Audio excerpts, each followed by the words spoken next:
असंतुष्टि है ही नहीं। अगर कोई मनुष्य असंतुष्ट है तो परिवारिक तल पे असंतुष्ट होएगा या व्यवहारिक तल पे असंतुष्ट होवेगा या फिर व्यक्तिगत अपने आप विच असंतुष्ट होवेगा।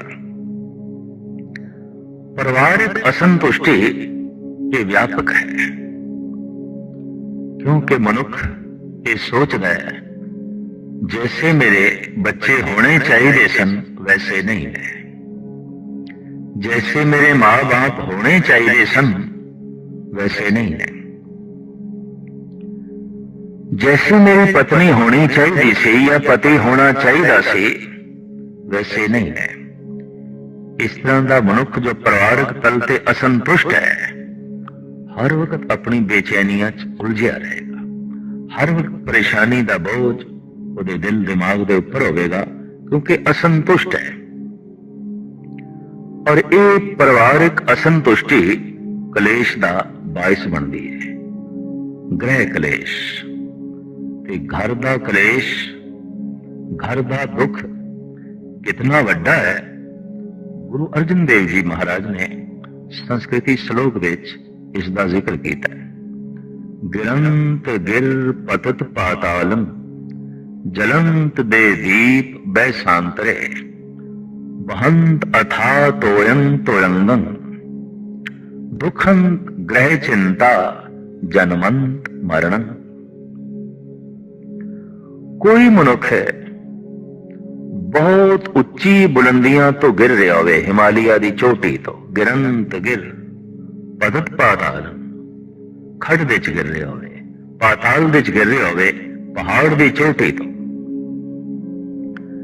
जलंत दे दीप बैसांतरे ज्वालामुख दी अग दे विच जल रहा हो, सड़ रहा हो, शोले बल दी अग ਉਹਦੇ ਚ जल रहा होवे या फिर अथाह सागर दियां लहरां विच गोते खा रहे होवे, डुब रहे होवे।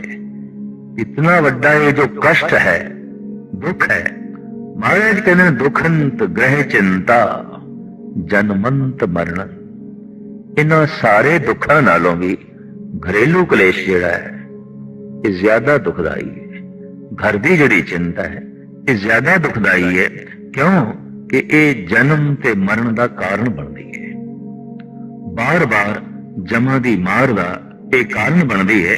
जबकि जल विच मनुख डुब गया, मर गया, 5-10 मिनट का कष्ट,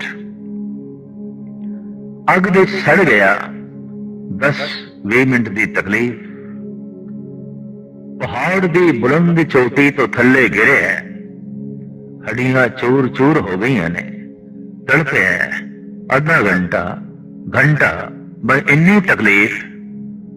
पर गृह कलेश जिहड़ा है, घरेलू कलेश, घरेलू विपता झगड़े, ये इतने वड्डे कलेश नूं जन्म देंदे ने, कष्ट नूं जन्म देंदे ने कि मनुख बार बार जमदा है, बार बार मरदा है और हर जन्म विच दुख भोगदा है और दुख विच मर जांदा है।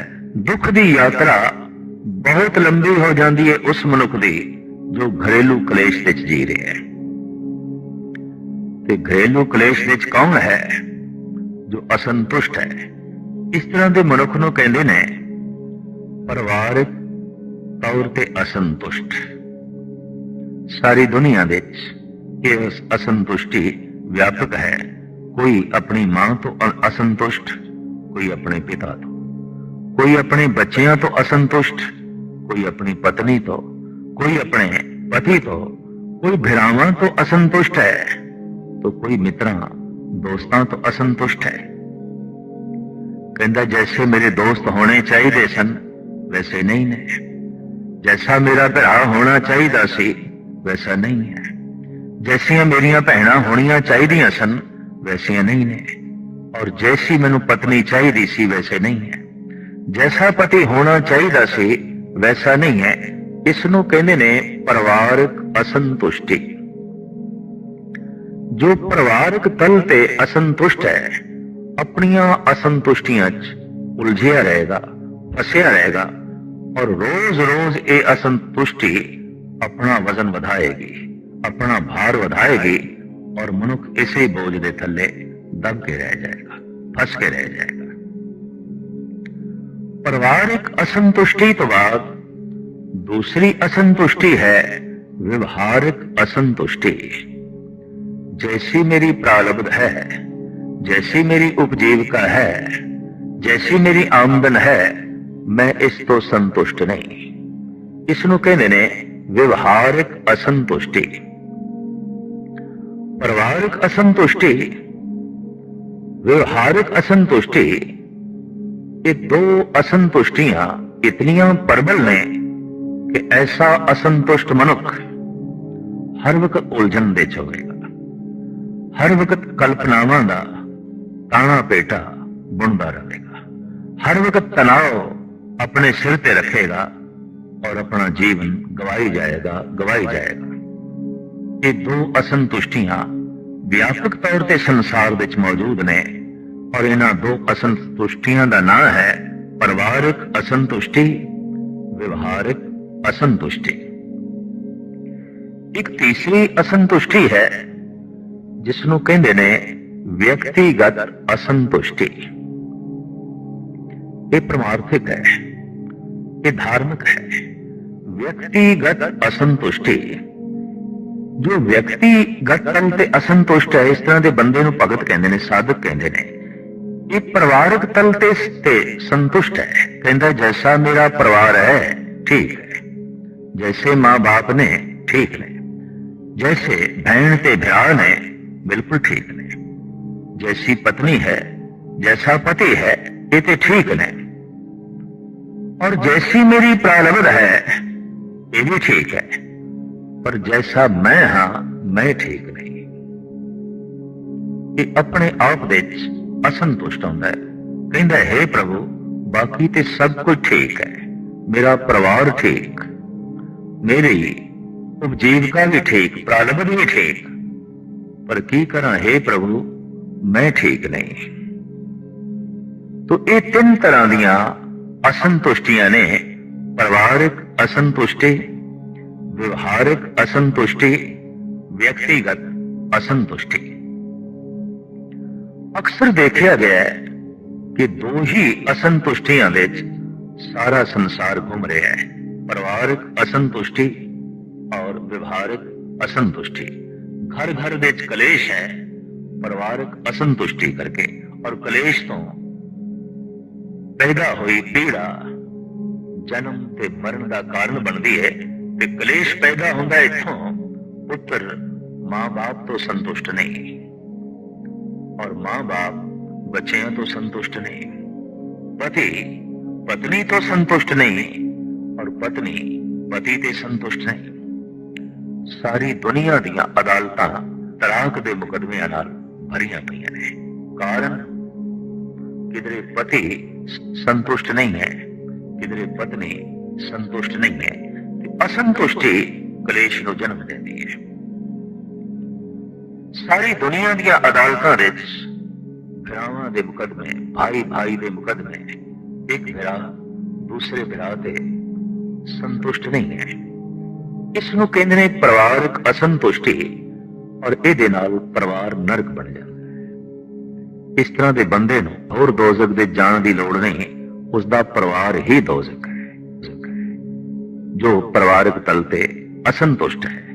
व्यवहारिक असंतुष्टि, ऐसे मनुख का धंधा ही नरक है, क्योंकि अपने धंधे विच, अपने व्यवहार विच संतुष्ट नहीं, अपनी प्रारब्ध ते संतुष्ट नहीं, अपनी उपजीविका ते संतुष्ट नहीं। तो ऐसा मनुख धंधा करदे होया, काम करदे होया किसी हद तक नरक ही भोगेगा, क्योंकि संतुष्ट नहीं है। लेकिन एक तीसरी असंतुष्टि जो धर्म नूं जन्म देंदी है, सच नूं जन्म देंदी है, प्रभु दे नेड़े ले आउंदी है, व्यक्तिगत असंतुष्टि। हे प्रभु बाकी ते सब कुछ ठीक है, जैसा मेरा परिवार है ठीक है, जैसी मेरी प्रारब्ध है ठीक है, पर जैसा मैं हां मैं ठीक नहीं। वेद कहते ने मुझ अवगुण सह नाही दोष। हे प्रभु तेरे ते कोई दोष नहीं, जे तेरी कृपा तेरी बख्शिश दा मैं अजे तक पात्र नहीं बन सकिया। तेरे तो अजे तक मैनू जे आनंद की प्राप्ति नहीं हो सकी तो कमी मेरे विच है, दोष मेरे विच है। मुझ अवगुण सह नाही दोष। ये जिहड़ी व्यक्तिगत असंतुष्टि है, इस दे च मनुख इस ढंग की साधना करता है कि अपने आप को महान बनाता है, पात्र बनाता है। ते जिस दिन पात्रता बन जाती है उस दिन परम आनंद की प्राप्ति हो जाती है। जो व्यवहारिक ते परिवारिक असंतुष्टि च फसे हुआ है वो बहुत कुछ भी बना लवे ते बहुत कुछ भी प्राप्त कर लवे। साहिब गुरु नानक देव जी महाराज कहते हैं कि जिंदगी की बाजी हार जाएगा। भावें बहुत कुछ प्राप्त कर लवे, किन्ना कुछ प्राप्त कर लवे। महाराज कहते हैं तुरे पलाने पाउन वे हर रंगी हरम सवारे। घर विच घोड़े ऐसे होवन, असवारी दे साधन ऐसे होवन कि हवा नाल गल करन, और घोड़ियां दे उपर काठियां पईयां होवन सोने दियां।